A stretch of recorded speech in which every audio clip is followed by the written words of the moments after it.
जो नवाज शरीफ की पनामा के बाद सज़ा का अमल था ना, वो उस वक्त की इस्टेब्लिशमेंट की मर्ज़ी और मंशा और उस वक्त की जुडिशरी के साथ मिले होने की वजह से ये फैसले हुए थे।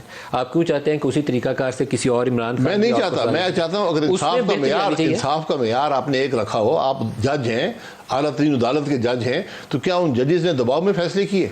मेरा तो ख्याल है कि ज़मीर बेच दिया। ये बड़ी अहम बातें हैं। जजेस और जनरल्स का उस वक्त जो ना गठजोड़ था, सर इसके अलावा गठजोड़ था तो जनरल्स का अपना काम है, जजेस का अपना काम है। अगर जज भी फरीक बन जाएंगे, हिस्सेदार बन जाएंगे, फिर यही होगा जो मुल्क में हो रहा है। 10,000 अकाउंट रिसीवेबल के ऊपर जो डिस्क्वालिफिकेशन एक मुंतखब वज़ीर-ए-आज़म की नहीं थी हो सकती, सिवाय इसके कि जो मैंने आपको वजह बताई है। You know it better than sir, मैं इसीलिए कह रहा हूँ ना कि के पास वक्त है, इसको दुरुस्त कर दें। एक कानून आया, उसको दुरुस्त कर सकते हैं। आपने उस कानून को रद्द कर दिया। लेकिन आपको इसके अंदर वो अपील वाली प्रोविजन क्यों डाली? आपने एक वो रास्ता ढूंढा है जिसमें नवाज शरीफ का आप रास्ता खोलते, उन्होंने बैठ के कानूनी रोक दिया। आप यकीन करें कि अपील वाली प्रोविजन ना जो हुकूमत ने कानून भेजा उसके अंदर थी, ना जो कमेटी में अप्रूव हुआ उसके अंदर थी। हालांकि कमेटी में बात हुई इसके ऊपर, किसी ने रेज किया, कमेटी ने एक्सेप्ट नहीं किया।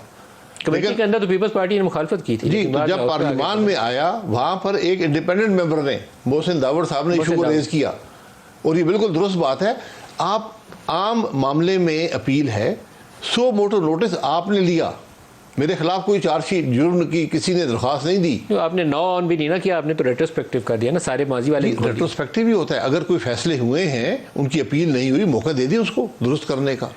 100 मोटो नोटिस गैर मामूली अमल है, अब अक्सर ममालिक में नहीं होता। कुछ चीज़ें हैं जो आपके खिलाफ और जाने वाली हैं, जो तवक्को की जा रही है कि नैब लॉ के ऊपर भी बड़ा सख्त किस्म का ऑर्डर आएगा। एटलीस्ट जो पर्सन स्पेसिफिक किस्म की उसमें कुछ अमेंडमेंट्स हैं वो उड़ा देंगे वो।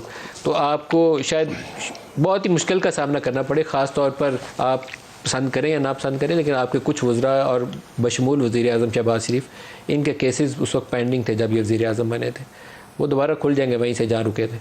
पेंडिंग थे तो चला लेना। मैं आज भी 2 अदालतों में पेश होता हूँ। चलाएं केस, मैं तो रोज़ कहता हूँ केस चलाएं ना। क्या आप में मुश्किल है? झूठे केस हैं, 4 साल हो गए, ये इंसाफ है? मुझे बताएं ना, क्या सुप्रीम कोर्ट हर चीज़ का 100 मोटो नोटिस लेता है?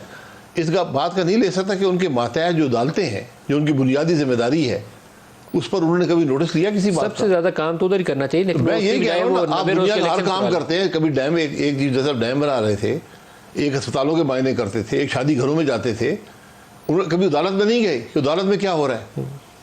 आप जाए नैब की अदालत में, 15-15 साल के लोग पड़े हुए हैं, केस पड़े हुए हैं। 4 साल से तो मेरा केस है, 2 केस 4 साल से चल रहे हैं। देखिए 2 केसेस थे जो बड़े, 2 लोगों के खिलाफ बड़े तगड़े केस थे। एक आसिफ अली जरदारी का केस और एक शहबाज शरीफ का केस। दोनों में जान है। दोनों केस आपके पीछे गए इसलिए थे कि आप लोगों ने उस वक्त इमरान खान की जफ्फी टूटी थी, आपने जफ्फी डाल ली। इसके अलावा और कोई उसकी सिंपल एक्सप्लेनेशन नहीं। अगर जान थी तो 4 साल मौजूद थे ना, प्रोसिक्यूट करते ना, क्यों प्रोसिक्यूट नहीं किया? 4 साल कम अरसा होता है, अब करते प्रोसिक्यूट।